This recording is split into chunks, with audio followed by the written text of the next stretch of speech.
One area of the school operation that had never come up in any way was that the hot lunch program was different than I ever saw before or after.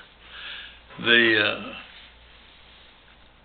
school did not have a hot lunch food preparation operation going on school grounds.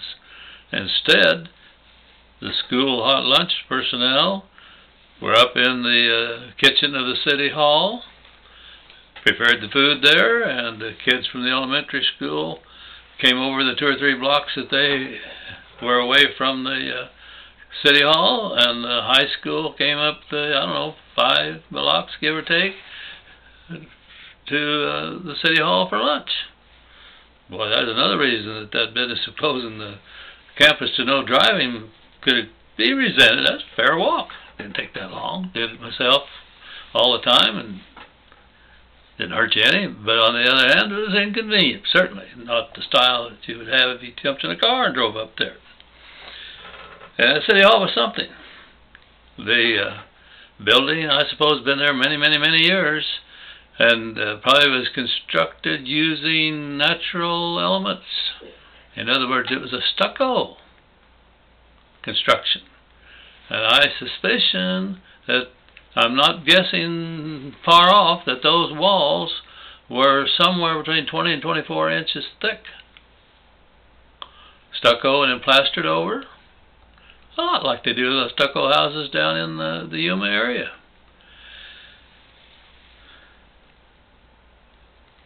Well, you know, it was old hat to the kids, no problem. Except that idea that you can't drive at noon. And later on, we were able to get a little separate building out on the site near the high school building and near the addition that was built over there, and had hot lunches prepared on that side. And we bought some folding tables and put them in the combination auditorium gym in the elementary school, and we were able to have lunches prepared in both locations. But the only time hot lunch came up as an issue, and it was not really an issue, but it was a strange thing, was one time in that 2nd or 3rd year I came out of the office, and here's 3 or 4 little girls just almost running over to my office. I just stepped out of the building, and there they were. Mr. Riggs, Mr. Riggs, they're serving us bugs. Oh, come on, girls, they're not. Mrs. Hartley's not serving you bugs. Mrs. Hartley was our head cook at that site, fine woman, good, decent, caring, Christian, fine woman as you'd ask for. She's not serving you bugs. Yes, she is. Come on, girls, let's go. We walk over there, and I say, you wait outside, I'm going in. And boy, I'm telling you, you go inside, and you immediately, at one look at Mrs. Hartley, know that those girls probably know what they're talking about, because she is upset.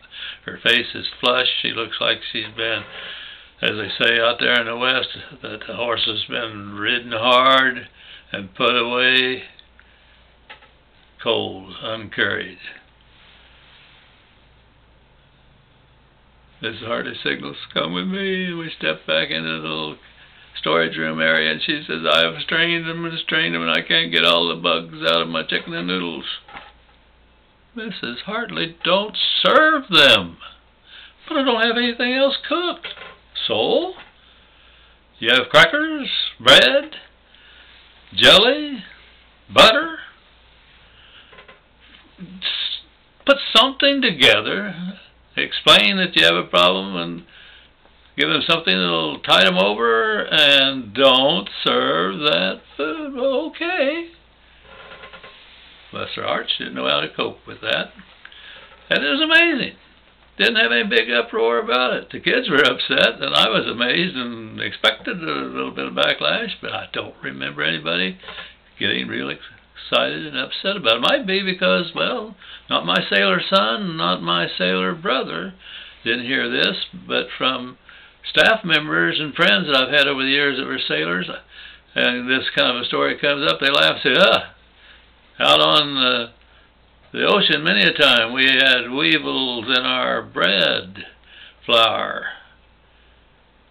And we knew they couldn't do anything about it, and we didn't like it, but you know, we joked about they just add a little extra protein in the meals these days.